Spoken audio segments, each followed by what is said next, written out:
கோவம் வந்துட்டுருக்கு, என்ன செய்யுதுன்னு தெரியல. ஒரு டிப்ஸை.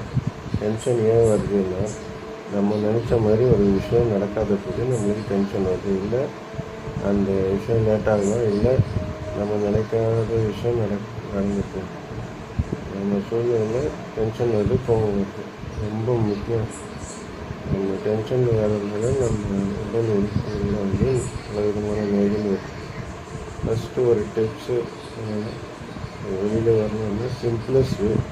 எந்த கோவம் வந்தாலும் கொஞ்ச நேரம் ஒரு 5 நிமிஷம் அமைதியாக இருக்கும். இந்த மூச்சு காற்றை இன் அண்ட் அவுட் 5 நிமிஷம் இன் அண்ட் அவுட்டு கவனிச்சுட்டே இருங்க. கவனிச்சு பாருங்கள், நீங்கள் ப்ரெசண்ட்டுக்கு வந்துடுங்க. ஒரு 5 நிமிஷம் இதை செயல்படுத்துங்க.